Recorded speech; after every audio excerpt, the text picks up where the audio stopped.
I hope everyone is enjoying lunch this afternoon. So we have a very special presentation. You've heard us talk a lot about SEMpdx's charity of choice the last couple of days, Smart Reading, Start Making a Reader Today, who blends early reading support, access to books, and community engagement to positively impact literacy outcomes and provide equitable opportunity for all kids. So I want to remind everybody that any donations made to SMART, SEMpdx is going to match up to $5,000. So we're really excited to be able to present SMART with a check this afternoon before the closing keynote. And I want to just make sure that everyone knows that between now and the end of the day is the last call to make any donations for SMART. So please go see Heather at the back of the room, and she will be happy to share more and make that happen. We really appreciate it. The other thing is that SEMpdx is also offering a free ticket to our April monthly learning event for anyone who makes a donation. So we will follow up and make sure that you're registered for the April event if you make a donation to SMART today. So with that, I want to invite SEMpdx's Charity of Choice Director, Kevin Getch, to the stage.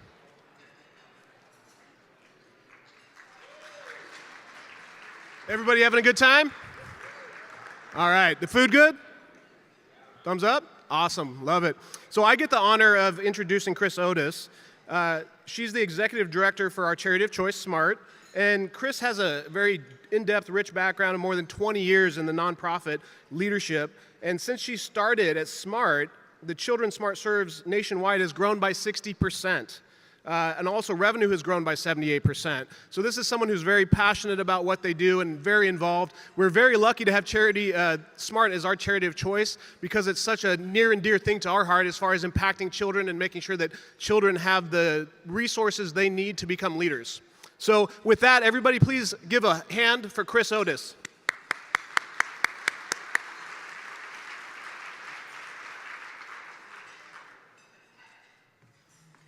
So here's the technical question. Is there a clicker for slides or? Oh, okay, green for go. Thank you, Kevin. Can you all hear me? Yes, all right. And thank you to all of you and to SEMpdx for making SMART your charity of choice. We are grateful for that. And where is Anna Hudson? Where did you go when you disappeared off the stage? Thank you, Anna, who is not only, I understand, your chair of this group this year, she is also a board member with SMART, and we like to say a very long-time loyal Smartie. So I have a sneaking suspicion Anna might have had something to say about us being selected, but thank you, Anna, for that. So I get the honor and the privilege of sharing a little bit with you about SMART. And before I do that, I just want to get a little bit of a feel for the folks in the room. So, anybody here who was aware of SMART before we were selected as your charity of choice? Oh, yay. All right. Anybody here who's actually been a volunteer for SMART? Thank you for that. And we have been around for 30 years. So, and I was standing in the back thinking, this is a young crowd. So there are people in this room who may have been in our program when you were in elementary school. Anybody here who was in the program? All right, we're always trying to find those alums. So if you or any of your friends, if you know anybody who was in the program, let me know. But anyway, thank you for the opportunity to talk a little bit about SMART with you today. One more question for you. Who in this room would agree with me that reading matters? I'm thinking all those hands should be up. All right. Reading does matter. Think about where you are today in your life, what you have achieved. And think about the part that reading played in getting you there. And just a side note on getting you all where you are today, I had the good fortune of getting here a little bit early, and I was sitting in the back of the room listening to the presenters up here and the conversation going on. And I had a couple of thoughts, and one was, wow, this is a room full of smart people, followed by, I don't have a clue about what they're talking about. I thought I was doing really well when I announced to our staff team last week, you'd be so proud of me, I've organized my Google Drive. But I understand now that that is just the beginning of things. But at any rate, like you, we believe that reading matters. And we have been focused on that one notion for the past 30 years. We often talk about what's important for our young kids.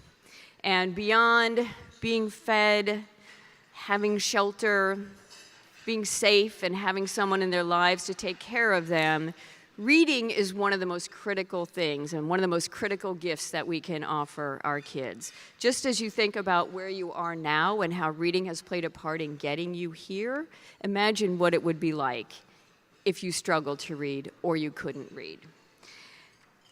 And if you don't want to take my word for it, up here are a couple of indicators of why reading is important. And if I had my glasses, I'd actually read them for you because my print's too small, but take my word for it. Reading matters. And a couple of other stats related to that on how important reading is. Pay attention to that last bullet there about what reading can do for each and every one of us and the contribution that reading ultimately makes to our well-being as individuals and our society.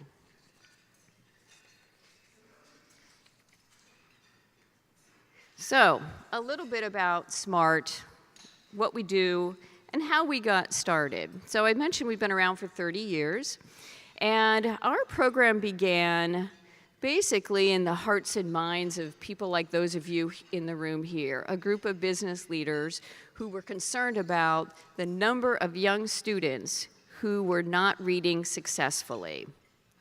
And rather than turn to the education community at that time and say, y'all should fix that, their conversation was more about what might we do as Oregonians to participate and to help address that concern. And they did their research and paid attention to critical elements as kids begin to learn to read.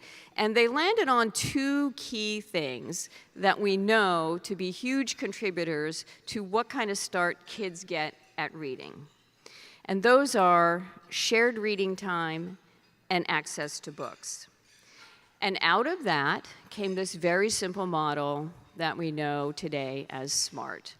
We're pairing adult volunteers with kids, and for our purposes, those are our youngest students, so pre-K to third grade, for weekly one-on-one shared reading time. And I would underscore here that what we're not doing is teaching kids to read.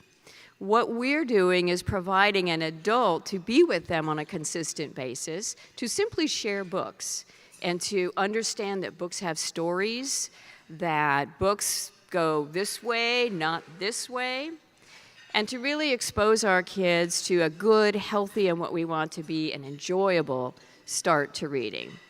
And our volunteers are spending time each week with the same child, same school, same time, same place, for 30 minutes doing nothing but enjoying books. And while they're getting to be inside the books, and for some of our older students at first and second and third grade, getting practice at reading, one of the hugely important things that's being conveyed during that time is that I'm here with you, I'm spending this time with you. I'm not on my phone, I'm not doing anything else, but you matter to me. Because what we also know is that we all need somebody who will spend time with us, who will pay attention to us, who will encourage us. And for some of our kids, that's their smart reader. The other critical part of what we're offering to our kids is access to books. So every child in the program gets 2 new books each month that they pick out and they keep and they take with them. Our program runs October to May, so over the course of that time frame, they're getting 14 brand new books that belong just to them. And for many of our kids, because we're working with a predominantly low-income population, for many of our kids, those are the first books that belong just to them, that weren't handed down from somebody else. They got to take it, write their name in it, turn the pages down, open it and smell that good book smell, but those belong just to them.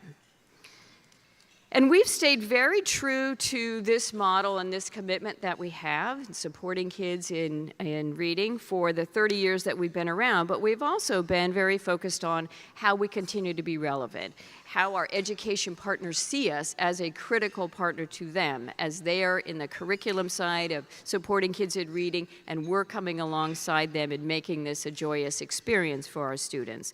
So we've added to the numbers of kids that we're working with. We started kindergarten to second grade, and then we added third grade, and then we went way down into pre-K, because there's so much research around how much and how important it is for us to start early with kids and be as available to them and engage with them as we can at the earliest possible time.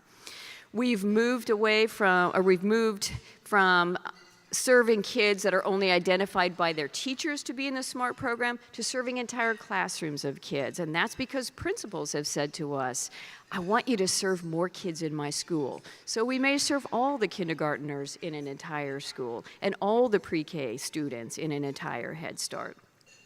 And we've also we're in the first year piloting a program that's taking our efforts outside of school buildings. So we're working in an out-of-school model, in a summer format, in an after-school program, and in a program we call Community Smart. And each of those are done in partnership with another not-for-profit. And in Community Smart, it's really our effort to try to bring our program to kids and to adults who are not working with us yet. So for example, in Portland, we have a couple of affordable housing complexes where we are taking our program to them, and adults living there are reading to kids who are part of that community. We're starting a pilot with, have anybody heard of Bridge Meadows here in Portland, which is an intergenerational housing complex working with foster kids and grandparents. So we're taking our program there so they can read to foster kids who are living there, all in an effort to engage more adults and more kids in this simple joy of sharing a book.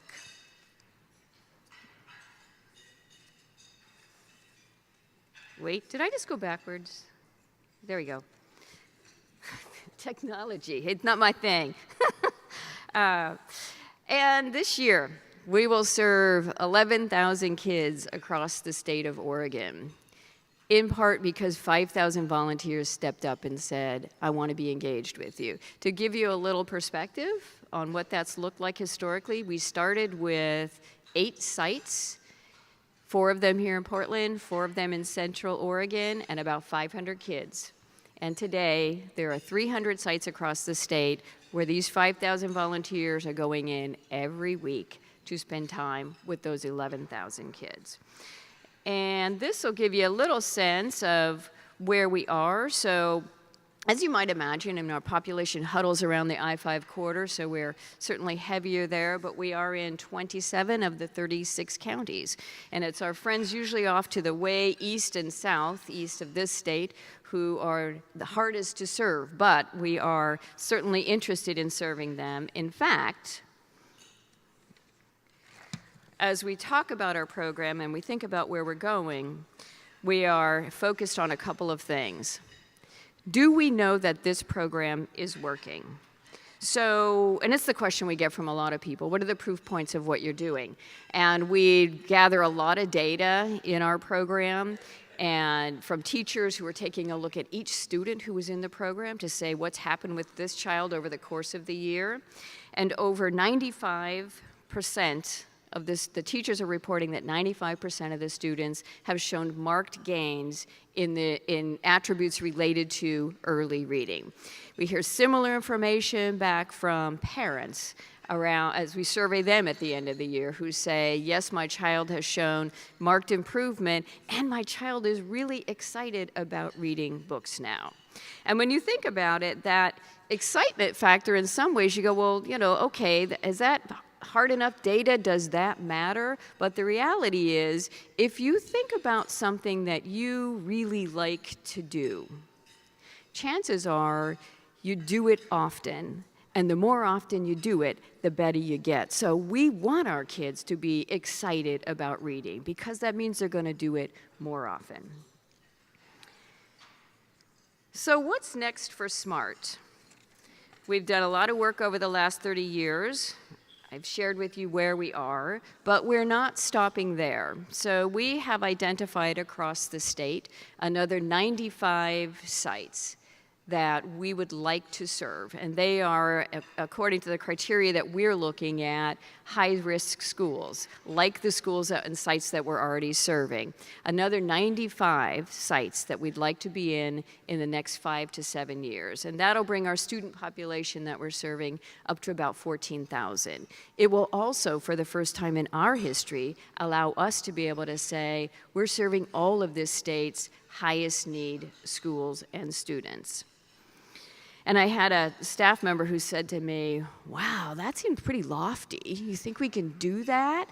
And I said, well, let's think about it. I don't know, I've been here 7 years, and we started with 200 sites when I came here. We're at 300 now. So we could do this. The difference is we're doing it with a very specific plan about how we're going to get there. But we want those additional sites to be served. We want those additional kids to get that early and good and joyous start to learning how to read.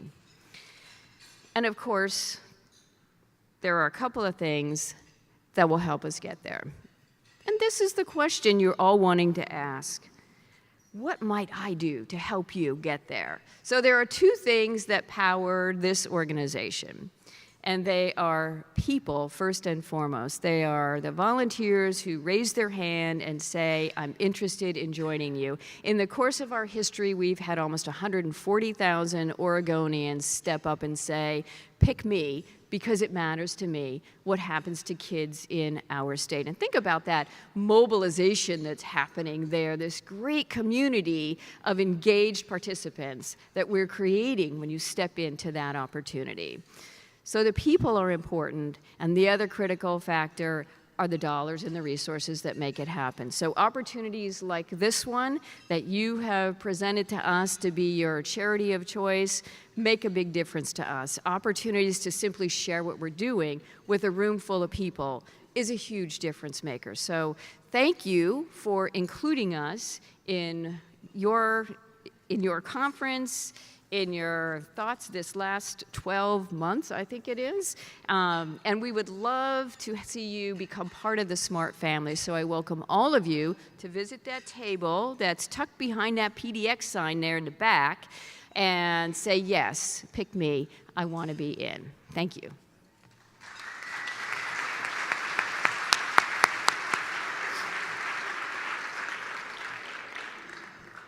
All right, guys. I'd like your permission to ask you something just for 60 seconds. You think for 60 seconds you could do something for me? Some people are nodding their heads? Okay. For 60 seconds, I'll take their permission, and it's kind of on you. So for 60 seconds, if you can just put down your silverware and give me your undivided attention. Who's heard of the saying that readers are leaders? Show of hands, readers are leaders. Some of you guys, now you've heard of it. Now who's heard of, I want to get some participation here. Now who's heard of the term readers are leaders?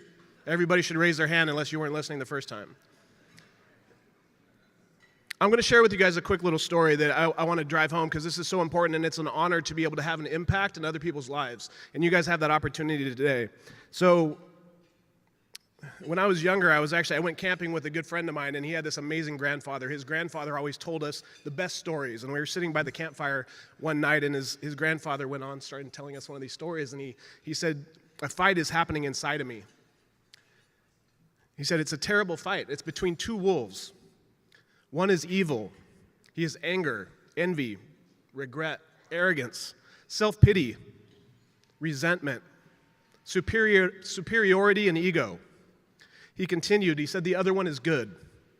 He is joy, peace, hope, love, humility, kindness, empathy, compassion, and faith.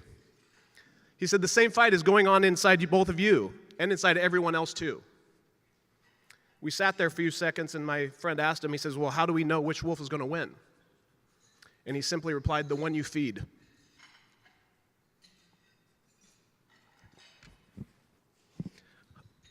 Please join me in supporting this charity. Feed the good. I hope you guys are all enjoying everything today, and I just want to say thank you so much. Make sure you go back to Smart, volunteer, spend some time, donate a little money.